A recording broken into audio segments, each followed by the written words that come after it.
I lost my husband 7 months ago, and after he passed away, I found out he cheated on me 2 years ago. Oh, no. How'd you find out about the affair? I went through his phone. It kind of shocked me still, even though deep down inside I kind of figured, because why else would you hide your phone?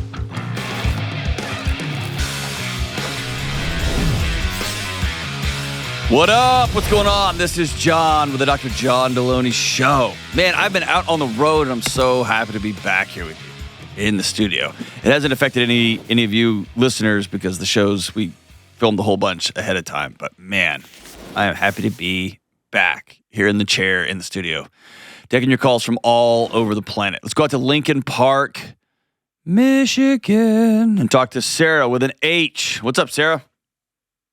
Hi, Dr. John. How are you? I'm good. How are you? Thank you for taking my call. Of course. Thanks for calling. What's going on in your world? Nothing. So here's a little bit of backstory. Nothing, but actually something. Yep. I'm struggling a little bit. I lost my husband 7 months ago, and after he passed away, I found out he cheated on me 2 years ago. Oh, no. And that discovery shattered me all over again, and now I'm left grieving not just his loss, but the truth that I thought we had. And so how do I heal from the betrayal that comes after death when the person who hurt me is gone and the pain is tangled up with grief? Oh, my goodness. I'm sorry. No. That's a lot of grief all at the same time. A lot of different kinds of grief hitting you at the same time. For sure. They talk about grief as a tidal wave, but you're drowning and you got set on fire at the same time. It's not supposed to be like that. Absolutely. How'd you find out about the affair? I went through his phone. Uh-oh. The phone that I didn't have access to before. Okay. So this is tough because normally if you and I were just sitting down having nachos, we would talk through a lot of different avenues, but because we have a condensed time, I'm just going to jump in there. Is that okay? That's fine. Okay. Tell me about your marriage before he passed away. I mean, when it was good, but I think there was a lot of red flags way before getting married. The phone was always an issue. It was always like, I never had access to that phone. It was always kind of hidden. So deep down inside, I think I knew. Yeah, that's what I was getting at. Yeah, you think you knew? Yeah, but I always kind of ignored it just because I didn't want to cause problems. And we have 3 kids. I didn't want them to see arguing or bickering back and forth. I don't, it kind of shocked me still, even though deep down inside I kind of figured, because why else would you hide your phone? Right. Especially with somebody you made a life with, you made kids with, all that stuff, right? Right. Oh, man. So that's even another layer of grief. So you're grieving the loss of your husband. How long were y'all married? 15 years, together for 22. How old are you? 43. Yeah, so this has been somebody who's been with you more than half your life. Right. So let's sit on that for a sec. Hold on. I want to sit on that one for just 1 second. Like half your life. Yep. And even when the structure was wobbly, you still leaned on him for half your life, right? Always. Yeah.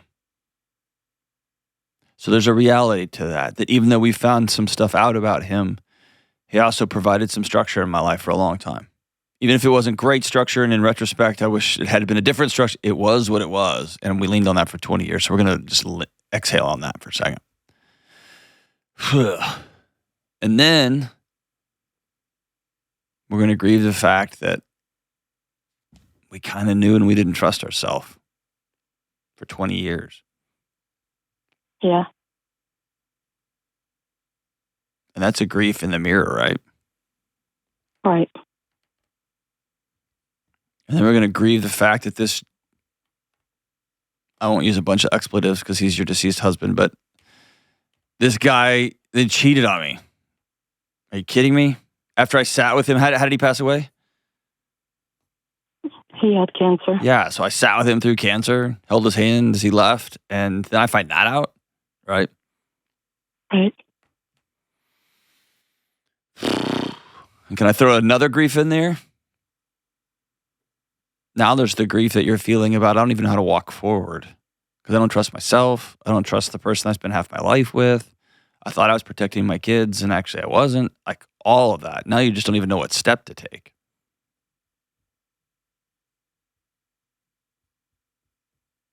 Is that fair? Fair.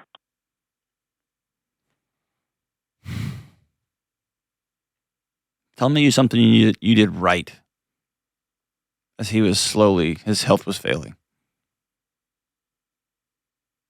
Well, I took care of him, no questions asked. Tell me about that.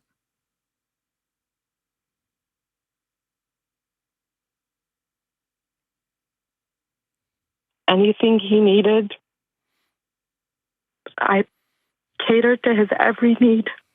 And I just feel like, did he do this because I was lacking something? Nope. We're not, I don't want him in the picture right now. I want to talk to you. I'm trying to get in a real quick time frame. I'm trying to get, what kind of person are you? I have no idea anymore. No, you do. Keep telling me. When you say I catered to his every need, give me a couple of details of what that meant. Some people have never sat with somebody dying of cancer. What does that mean?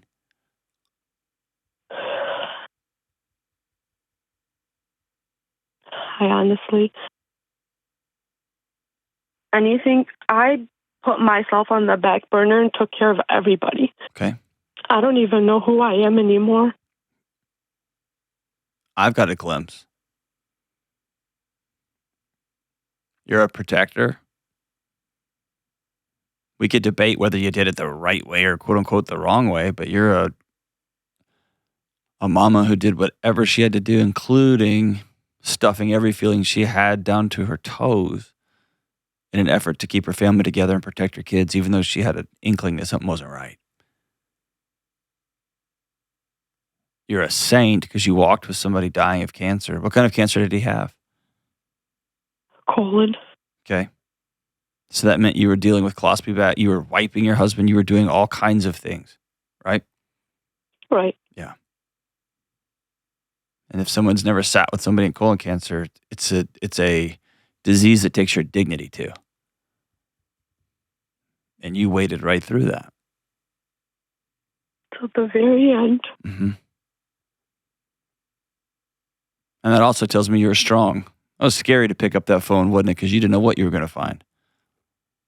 Oh, God. You have no idea. Yeah. And so in just a few short minutes, I've learned that you're very, very strong. I've learned that you're a protector. I've learned that you are the definition of ride or die, even when your husband was not.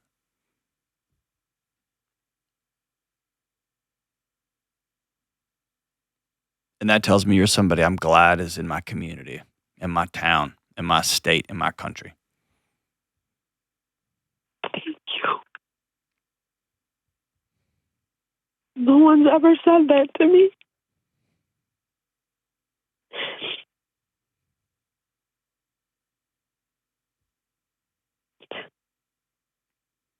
It's a high honor getting to talk to you.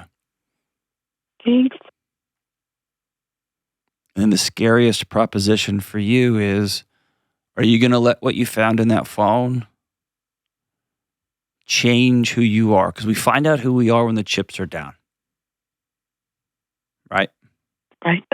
And you found out what you're made of. You're stronger than you thought humanly possible.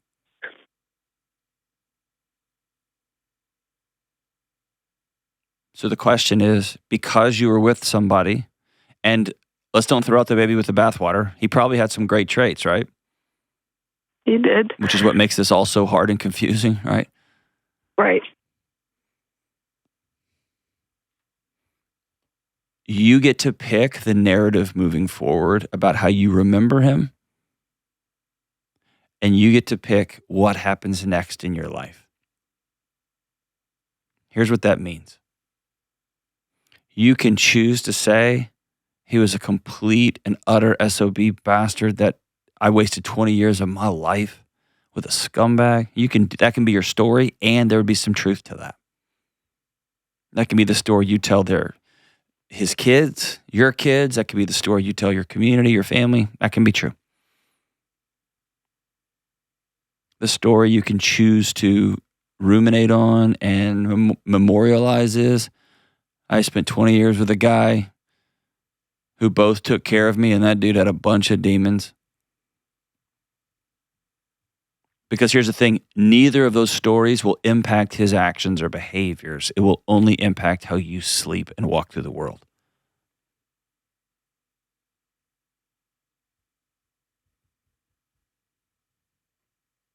So you get to decide how you remember him. And by the way, that story will unfold in multiple ways over the next month, years. You're not even a year out, right? The fog is just now starting to lift, right?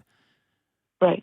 Like on the reality of money, the reality of safety, the reality of, are we going to keep the home? All that stuff is just becoming really clear. And it's scary.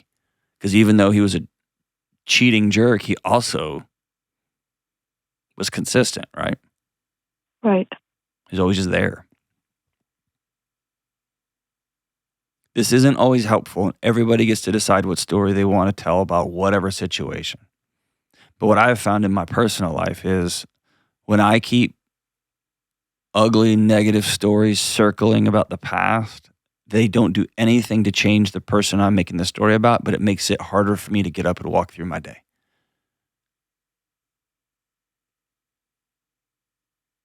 And it doesn't let somebody who's not in your life anymore off the hook. It just frees you.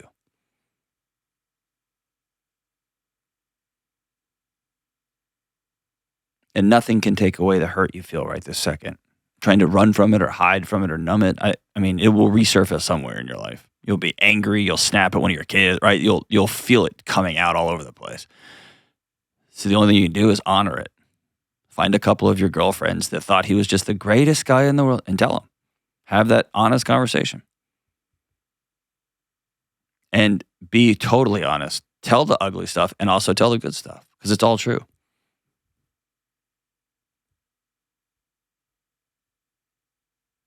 And then let me ask you this. What's your next move? Do you need to leave your home? Are you going to get to keep the house? Did you have life insurance? What's your plan? No, we get to keep the house. So that's where we're staying, like me and the kids. Awesome. Are you going to have to go get a job? I still have my job, so okay. We don't. And then he had a pension and stuff like that. So that's all. That stuff isn't an issue. Okay. Thank God. Yeah. So you get the privilege, the earned privilege, just being sad for a while. Yeah. And I guess what I would tell you as your new friend is trying to make sense of things that are not sensible only make you crazy. Right. But let me make sure you hear this one more time in just a few minutes. I've heard that you are strong beyond words. I've heard that you are a fierce protector, even to the point that you'll sacrifice yourself and how you feel and what you know to be true for those 3 knuckleheaded kids.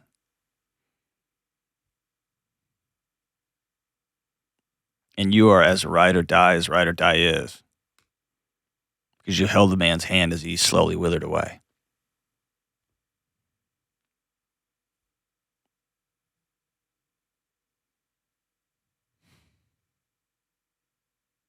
Can you hear that and hold that? Yes. Okay, because that's true also. And maybe you're going to come up against some times when you want to be reflective about, I don't know, maybe I was mean to him. Maybe I always yelled to him. Maybe I didn't sleep with him enough. Or maybe I was always complaining. Maybe those things will emerge, but that's not for today. It's 7 months ago, and you had a new trauma 2 months ago or 1 month ago. Let's be sad for a bit. And in our grief, let's create some boundaries. I'm not going to go drinking. I'm not going to go down rabbit holes. I'm not going to Google everything. Let's create some boundaries so that we can stay safe while we're grieving. I'm not going to vomit all over our kids. I am going to get some women in my life to just sit down and talk with. But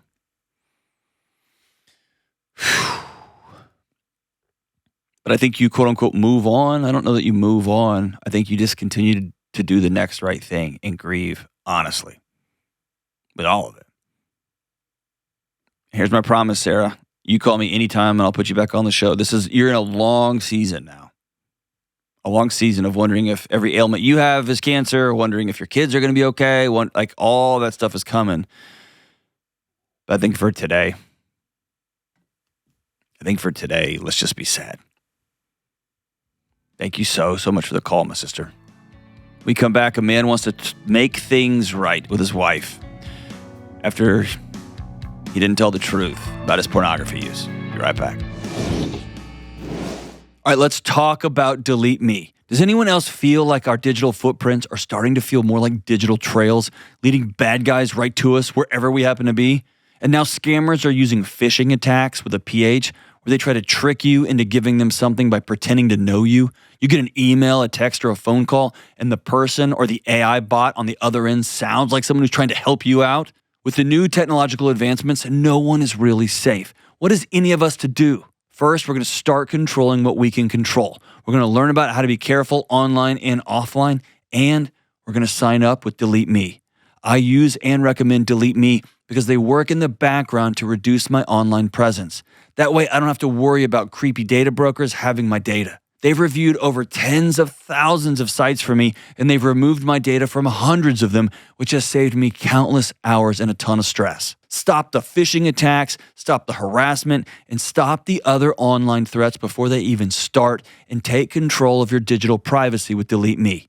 Go to joindeleteme.com/Delony today for 20% off the annual plan. That comes out to less than $9 a month. That's joindeleteme.com/Delony. It's Delony, and I want to talk about Organifi.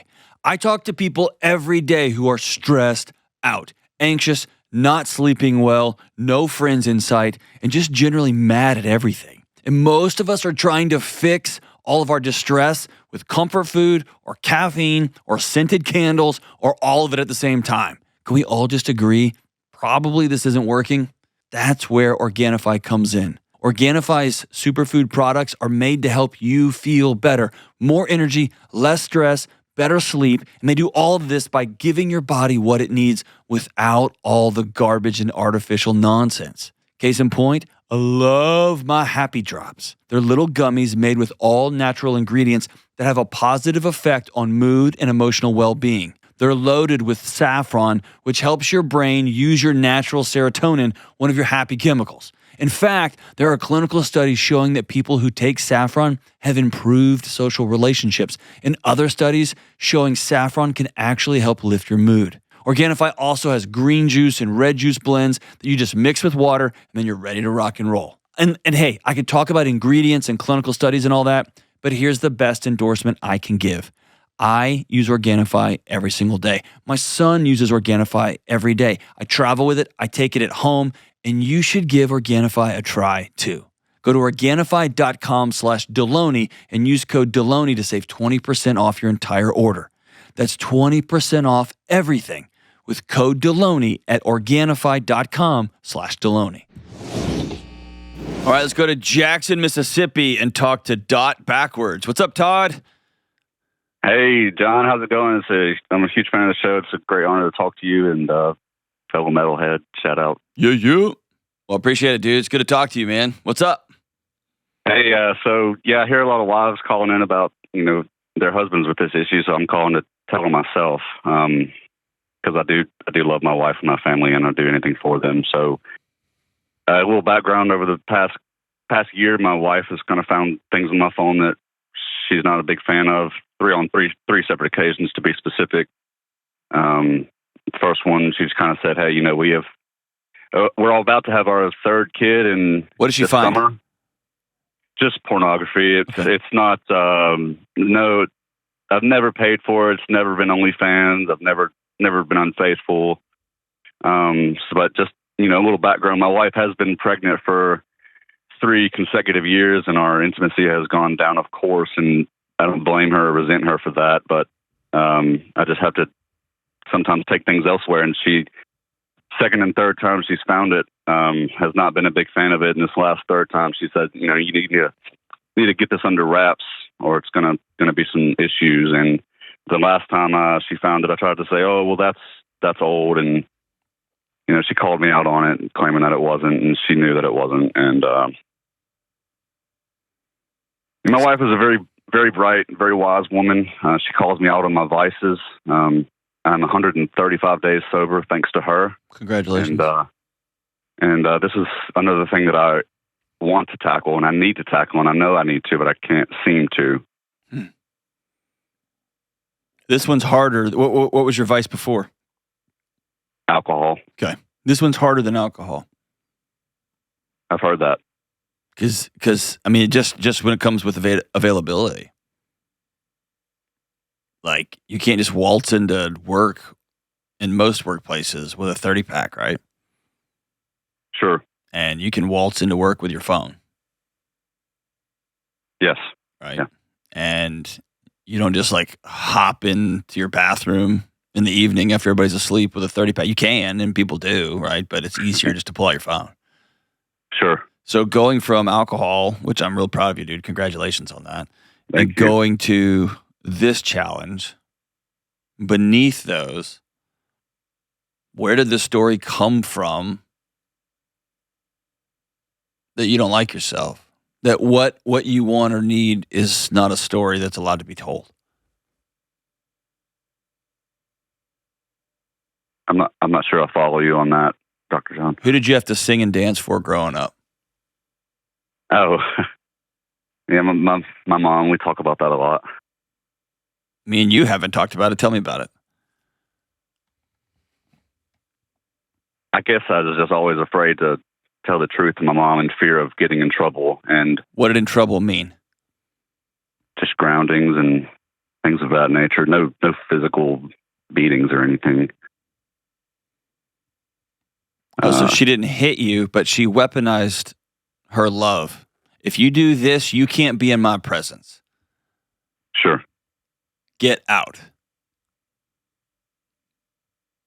If you do this, you can't see any of your friends. You can't see any of your family members. You can't do anything fun. You can't do anything with me. So my mom is the problem? No, you're the problem. Oh, I'm sorry. I'm not. I'm just saying, if you're a little kid and you know there is a line that I can cross with my actions and behavior that my mom will send me away, then you learn very quickly to sing and dance. Right. And any want you have, any idea or feeling you have, you learn very quickly how to shut it off. And when you get older, you can't shut it off, and alcohol is awesome. Yeah, that was it for a decade. I struggled with that. And yes, pornography is about getting off, but it's different too. There's another layer to it.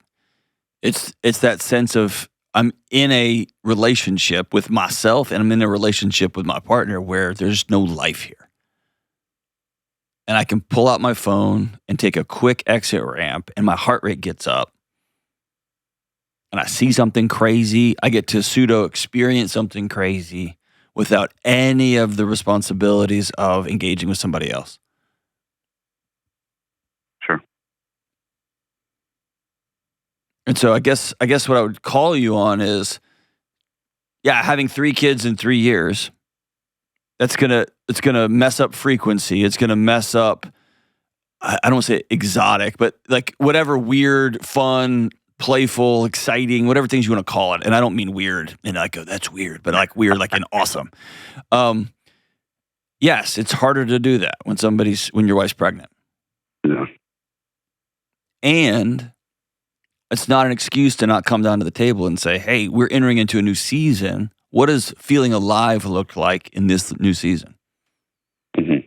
And you just saying, well, I have to just go do X, Y, and Z is just simply not true. It's a choice you make. It's an easy out. Mm-hmm. Is that fair? Oh, yeah. Yeah, that makes total sense. So tell me what you want in your life that would allow you to look in the mirror and feel like, I like that guy. I'd like to be porn-free. No. Porn is a symptom, dude. Porn works.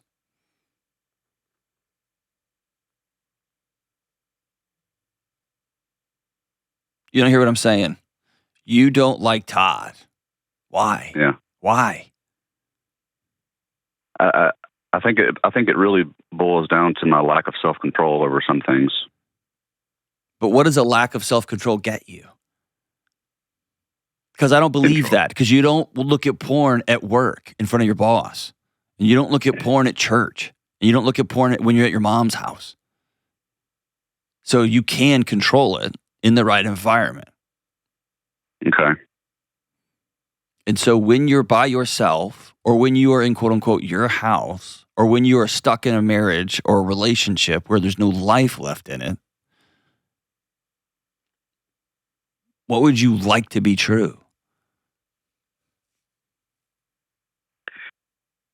Well, what I would like to be true is not feasible right now, and that's a more intimate relationship with my wife. But what does that mean? That's a very docile way. You want to have sex a lot more? Yeah. What kind? Just boring married sex? I don't have a problem with that. My wife has told me many times before when she has engaged with me while she's pregnant, it's not going to be hot. I don't care about any of those things. Okay, you're not a bad person for having 7-minute survival sex. Yeah. You're not.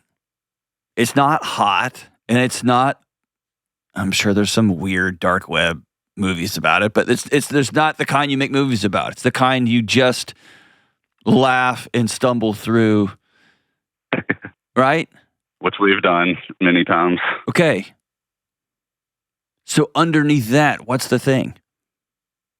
I don't know.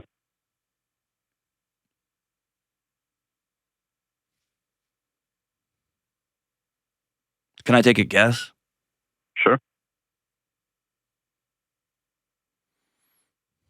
It'd be really awesome if she initiated, if you felt desired. Oh, yeah.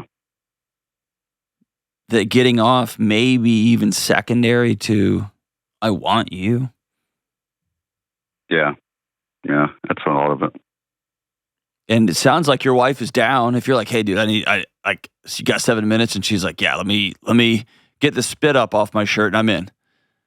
Yeah, it's that happens rarely, but she's very uncomfortable a lot of times. We're getting into the final weeks of it, but it's been brewing for years. So okay, she almost never initiates. Well, and fair. And also, does she have space to initiate? No, she's empty at the end of the day. Okay, so where can you lean in? Do you mean by parenting, or? I mean by this. Think of sex as a series of brakes and gas pedals. Mm-hmm. Where in the house, in your marriage environment, in the world, can you participate to make yourself desirable? I feel like I've been doing nothing but that. Okay. If I can give you a little bit of background information on that. Let it rip. I used to, when our two youngest were a lot younger, I used to get frustrated about having to get up in the middle of the night because I take the night shift so my wife can sleep. She's a stay-at-home mom. She's there all day. I come home, I take the night shift off of her. I used to get upset about having to get up in the middle of the night. And, ever since I've tackled this alcohol thing, I've been very more present in my family life. My patience is a lot better. My control over my anger is a lot better. My control over my emotions is a lot better. Things like parenting and watching the girls ride their bike seem much less mundane than they used to. And I feel like I'm trying to be more present in my family and calmer, more patient. I feel like I'm trying to do all of those things all the time now. I get that 100%. But the layer I want you to actually explore is you're still, that all of the way you just explained that is yet another performance. It's just a different stage. And man, if we were just sitting here chilling, I bet in a few minutes you would tell me that you're just freaking tired of singing and dancing. Yeah. Dude, watching your kids ride their bike, it might be fun for some people. I don't love it. I love hearing my kids laugh. I love being silly. But there's other stuff I'd rather be doing a lot of the time. And that doesn't make me a bad dad. And that doesn't make me a guy who doesn't love his kids and not present with his kids. But you're on another stage trying to become again something that you're not. Do you hear what I'm saying? Yeah, a little bit. Here's how you get underneath that stage. You're trying to do all these things that you think she wants. And you're doing all these things that you listen to the right podcast and they tell you all dads should be doing. All of that avoids sitting at the table with your wife saying, how can I love you right now? I've actually practiced that a couple of times. How did it go? I wouldn't say well.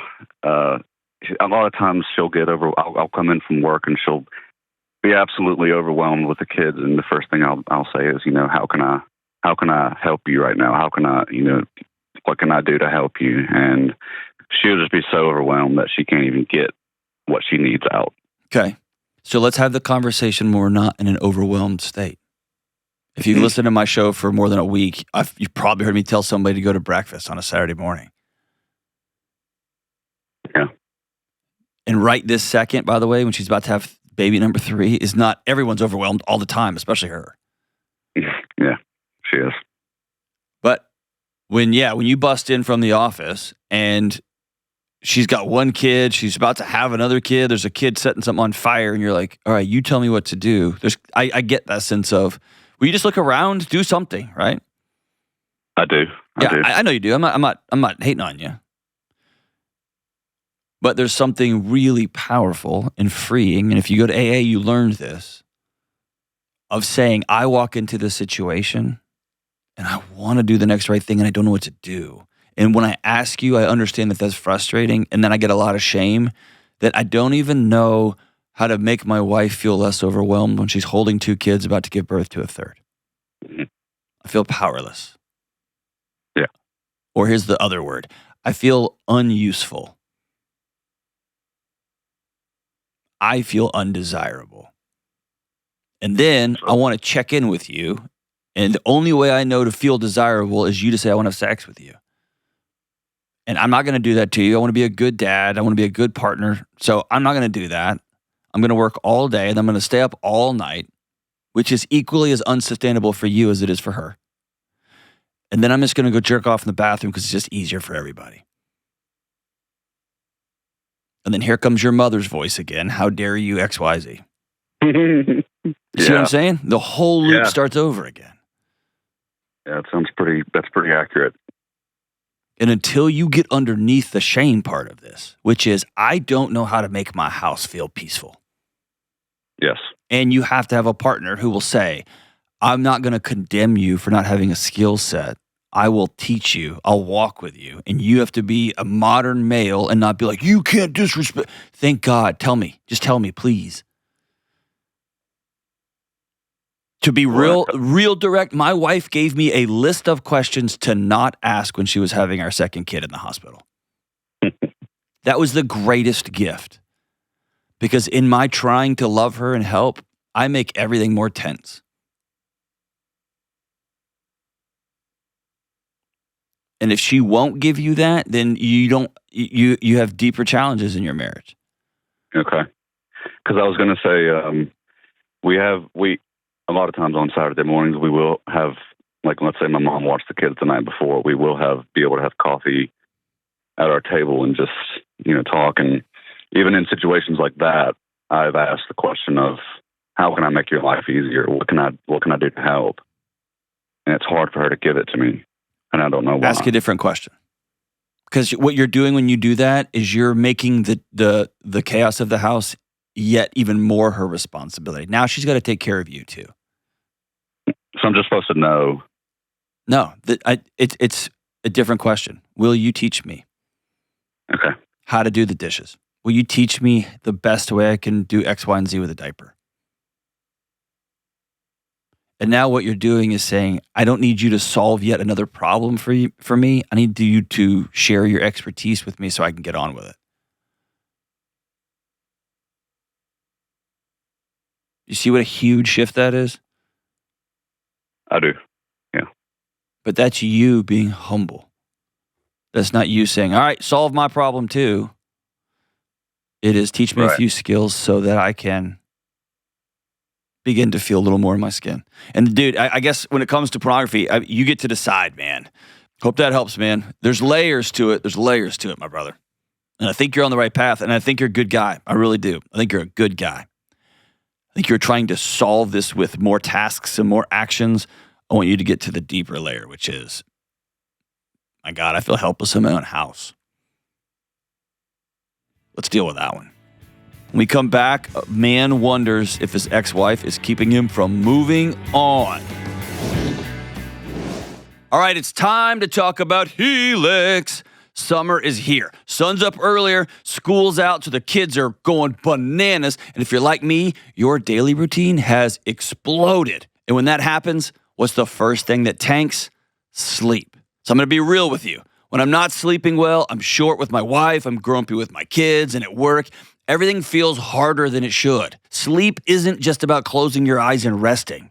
It's about being able to show up the next day as the kind of person you want to be for yourself and for those who need you to show up for them. That's why I sleep on a Helix mattress. Before Helix, I tried all kinds of mattresses. They were too soft or too stiff, had memory foam that felt like quicksand, whatever it is, you name it. But Helix matched me with the perfect mattress based on how I sleep and based on who I sleep next to. Yes, they've even got mattress options for couples who need different feels on the same bed. It's incredible. So get online and take the Helix Sleep Quiz just like I did. It takes less than 2 minutes, and they'll match you with the perfect mattress that's just right for you. Plus, right now, my audience gets exclusive savings on the Helix 4th of July sale, 27% off site-wide. Go to helixsleep.com/Delony and get 27% off. That's Helix, Helix, helixsleep.com/Delony. With Helix, better sleep starts right now. We're back. Hey, take 2 seconds, please, and hit the subscribe button and the thumbs up button. Just real quick, wherever you're listening to this, just hit the subscribe button. For all the algorithm, whatever reasons, it just changes everything for all of us, you included. So please take 2 seconds to do that real quick. And now we're going to roll out to Philadelphia, Pennsylvania. We were born and raised. The playground is where Henry spent most of his days. What's up, Henry? Hey, how are you? Doing all right, brother. What's up with you?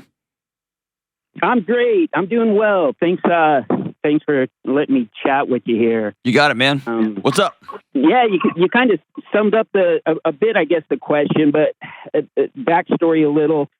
Got divorced or separated at the beginning of January of 2020, right before the pandemic, right? Man. It was due to my alcoholism. That was the cause of it. I've been sober for over 2 years now. Yeah, dude. Thank you. It's been great. Hey, don't blow by that. That's a huge deal. Congratulations, man. Thank you. I appreciate that. That's amazing, man. So we have 3 boys, 3 fantastic knuckleheaded boys. Awesome. And we co-parent very well. We spend most holidays together, boys' birthdays together. And it's, we've made things work and have made them the priority. That's been first and foremost there. But I've recently started dating. It scares the hell out of me. I feel lost trying to do that. But recently, when I was talking to someone that I'd been on a date with, she thought my relationship that I had there was maybe a bit strange or tough for someone to get over that I still have with my boy's mom. And she said we had just taken a trip to Las Vegas. We hadn't had many vacations in the past, but for spring break, I got everybody plane tickets, booked room shows, and I got my ex, ticket as well, her own room, and we all went. We went together, and she just kind of mentioned that it would be tough for her, I guess, but she could see and thought others that she thought it might be a bit too much, and maybe seems like I haven't quite moved on. And so that's the question: Am I holding myself back, shooting myself in the foot there, trying to find a new relationship? Already kind of with my hands tied a bit. Man, I got tons of thoughts on this one. The first one is whoever this person you went on one date with is, get their voice out of your head. She doesn't get a vote. Good. Okay. And that's the deal. Like you swiped right and matched. Like right. She doesn't get a vote into how you've reconstructed your life out of ash. But clearly that sparked something in you. And yeah, I guess it maybe I just pondered on it too much, I've gotten, since I've been sober and just reevaluating everything and what I wanted to get. Sometimes I've doubted myself, I guess, and my what I think I'm doing is right, that isn't, or not necessarily right. Just reading social cues, possibly. Yeah. Or just you're learning to trust yourself again. That's awesome. Yeah. So let me ask you this: the elephant in the room question. Yeah. If your ex-wife called you tonight and said, "Hey, I want to talk in the morning. Can you go to breakfast with me?" And she said, "Hey, I've just seen how you've changed, and I still love you. Would you want to give this another shot?" What would you say? It would take a lot of counseling. It would be a conversation. I know. What would you say? But I could say, yeah, we could talk. Yeah. But there's fences all over there. I know. Is that a possibility? Is there a possibility that you have become the man that she so desperately wanted you to be for all those years? Yeah, I guess. And maybe that's a lot of it, because I feel like that I'm trying to be. And listen, man. Can I tell you something that people who get sober don't always understand fully for a while? Yeah. Bro, we're all trying. All of us. That firm footing, like that feeling of like, I'm nailing this, that's elusive for all of us. And I've got my own demons. I don't struggle with alcohol. But dude, most of the days I don't wake up. In fact, it's the rare day that I exhale at night when my kids are asleep and I think out loud, I did today well. And I understand that very well. You know what I mean? And most guys, especially, I know moms do it too, but I'm talking to you, a dad. Most dads just focus on all the things they screwed up. I shouldn't have yelled. I shouldn't have been on my phone. I wish I'd gotten home a little bit earlier. I shouldn't have worked so much. But it's dishonest to not also say, I nailed this one. Today was a good day. Okay. I was present today and it felt good. Yeah. So here's the thing.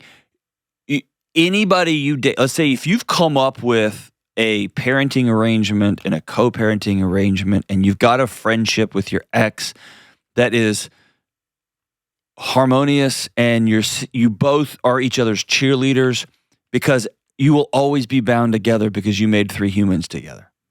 If you create that and it works for y'all, then whoever you date will have to understand that they're going to always have to come behind those kids, especially while those kids are still minors and still on the payroll. Definitely. Period. Mhm. And so if you date somebody and they start dragging you, well, you always are just talking about your kids and what about me? They're not your person. Right. Somebody who's like, I would love to be number one in your life, but I love you enough and I think you're fun and exciting and hilarious and all, whatever the things you are, stable or whatever.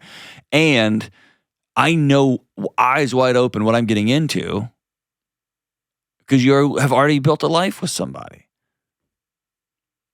Then right. awesome. And I get that too. I mean, I would hope I would be the exact same way, you know. Sure. The bigger question for me is, are you done? And you named all of the obstacles. Of course, every relationship has obstacles. All of them. By the way, if you meet somebody new and y'all start dating and it gets kind of serious, you're going to have to go to counseling.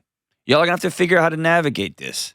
You and your ex, who's your friend, will have to navigate this. You and your kids still have a fantasy that one day mom and dad are going to get back together. And the day you propose to this new person, the day you walk down the aisle with another person, if you choose to get married again, that will be a whole new conversation for your kids. And so I guess the idea is, if you still have feelings for your ex-wife and you're seeing the world clear-eyed now that you're sober, and she is seeing, there's that guy. I'm not saying get back together. I'm saying don't avoid that elephant in the room. Have that conversation like friends and grown-ups. All right. Okay.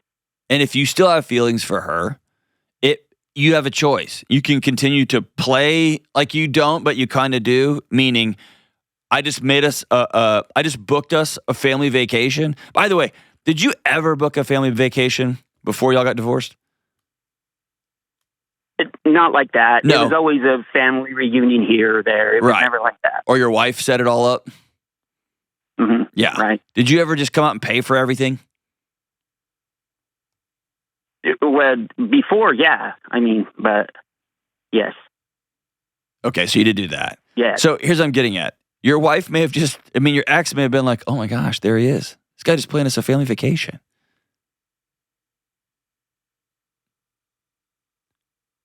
And so if you still have feelings for her, but you know y'all aren't getting back together, put that on the table.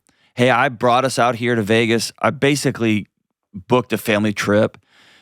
Man, I still have feelings for you. It's too weird for me. We are the best co-parents in the world, and we're doing this better than anybody else.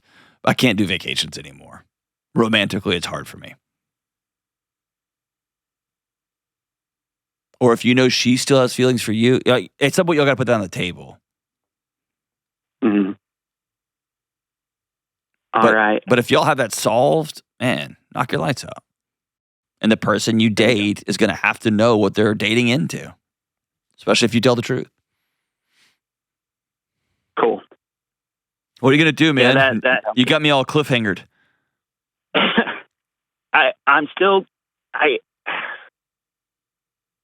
I don't know if I'd want to bring that back up, if I'd want to go back down that road again. I can't. I feel like I've gotten to this level of peace with myself and where I am, that going back and opening up old wounds and things like that would, I just don't know if it'd be worth the. Why did you book a vacation and invite your ex-wife and pay for her to get her own room to come with you guys, to go to shows together, to go do things together? Why'd you do that? The number one reason for it is my boys love their mom. I want to make sure that they, that they understand too, that how important she is in their life, and that if we're all out and she's back home by herself, I just wanted to make sure she was included. And because it was always something that I felt like I should have done before. And now that I can, I wanted to still let her have the option, and she didn't have to go. I asked her, you want to come? I'll get you a room. And she said, sure. Yeah. Let's do it. So, I'm smiling, Henry. I'm smiling real big. Do you hear what you're saying?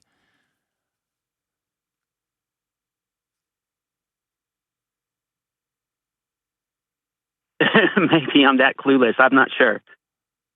Like, I'm hearing you say, I'm becoming the guy that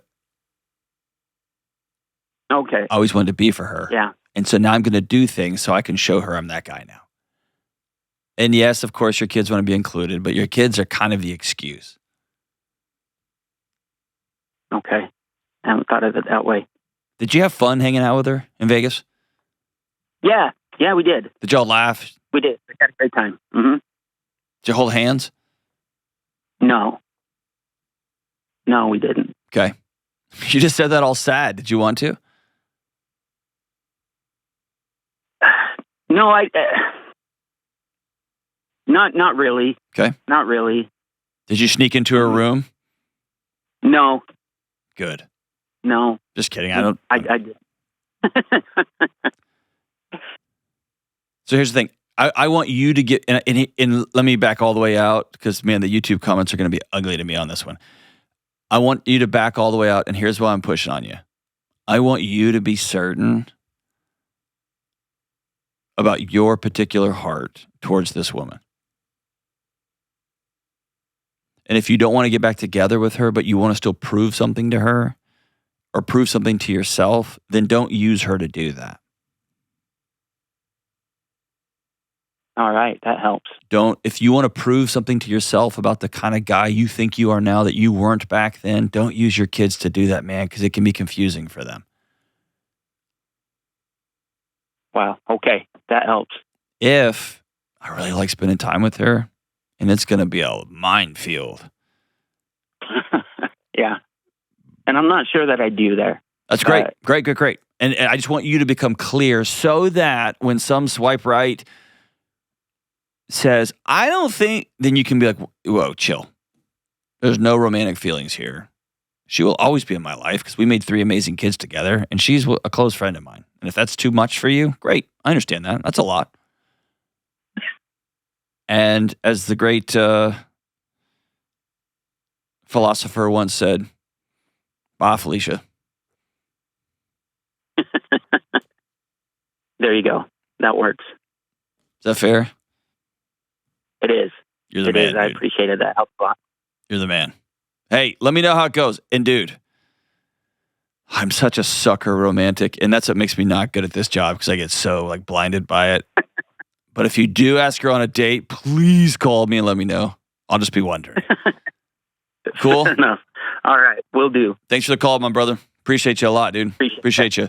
All right, coming up, I'm going to answer one of your Am I the Problem questions. It's Cozy Earth time. Let's talk about Cozy Earth, but first, let's talk about beating the heat. I grew up in Texas, so I know a lot about heat, and these summers in Tennessee are no joke either. I'm already starting to double up on my cold tub sessions because it's hot, hot, hot. But the real game changers in my life have been Cozy Earth sheets and their joggers. The sheets are made from viscose from bamboo, and I'm not super certain what that means, but I know they're incredibly comfortable, and they're now my secret weapon against the scorching hot days and the muggy nights. I have to have it cool at night when I sleep, and these Cozy Earth sheets are a game changer. Cozy Earth sheets are breathable and moisture wicking, and they keep you cool all night. And these joggers I was talking about, they're tough, and they're lightweight and silky soft. Perfect for wrestling outside with the kids in the yard or working out or just heading out for a low-key night when the temperatures drop just a little bit. And listen, you never overheat with them. Since switching to Cozy Earth, my sleep quality has shot up and I wake up refreshed and I think I look kind of rad in these joggers. So if you're ready to beat the heat and look good when you're out on the town or just wrestling with the kids, go to CozyEarth.com/Delony and use code Delony to get 40% off. That's CozyEarth.com/Delony, code Delony. Listen, stay cool, everybody. All right, we're back. Kelly Hall, I want them to get back together. That last call. I kind of do too. He needs to let us know the tea. I have no stake in this, but I'm such a sucker romantic. I want them to get together. All right, so just for everybody listening, this is Kelly 2.0. A much younger version of the other Kelly. The other Kelly, though, is sitting behind her, watching as she's producing today's show. Congratulations. This is the big kid chair. Thank you. It's an honor. Can you feel the sincerity? I felt all of the sincerity. Why am I surrounded by like just sarcastic, mean women? All right, go ahead. All right. So today's Am I the Problem question comes from Aaron in Traverse City, Michigan. He writes, Aaron or Arin? Aaron. Okay. My wife stays at home with our children and loves when I call her during my workday. However, generally when I do, she will complain about the kids or me. I find myself finding reasons not to call her. Am I the problem? No. If you call somebody and just to be a trash dump, then yeah, it's not weird that you don't want to just go get garbage dumped on you.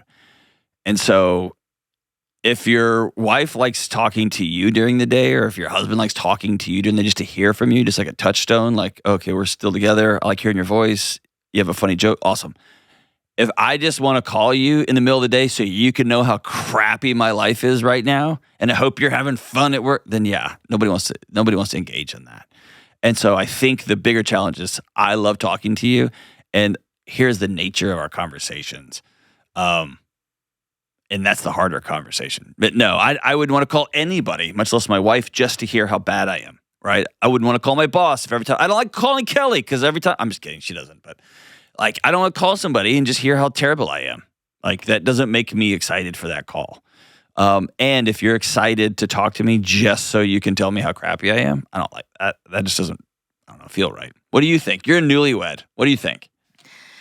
I am not a mom yet, so I would just, my question is she getting the support that she needs while at home? And is this their only like connection time? Like, is she set up for success with connecting with friends, or does she have that support system around her so she doesn't feel like that's her only like outlet in her break during the day? Yes. And I hear this a lot, actually, when I am working with business owners, I hear this a lot from their spouses. My partner comes home, often husbands come home, and all they do is just vomit about how work sucked and this happened and this guy at work's awful and whatever. And you start to see, like, just wives start to shy away when husband gets home because I just don't want to hear about it all. And I just overly gendered it. It works in both ways. People come home from work and they just vomit on each other, as you just pointed out, because they have no one else to talk to. They have no other friends. They don't have someone to call when they get home. They don't just go straight to the gym or go journal or whatever weird thing you want to do that's helpful. And so couples just end up walking home. I just picture it like I walk in the door and I dump my trash can on you, and then you dump your trash can on me, and then we just sit in each other's garbage. And at some point, like, I don't want that anymore. I want to do something else. And I think it's breaking that cycle. And usually that cycle is broken with external support, good call. Man, look at you already producing the crap out of this show. Kelly 2.0. Kelly 0.05, you should be terrified. There's a new Kelly in town. Old Kelly just pulled out a sword. Whoa, she's making her own tattoos. Whoa! Love you guys. Bye.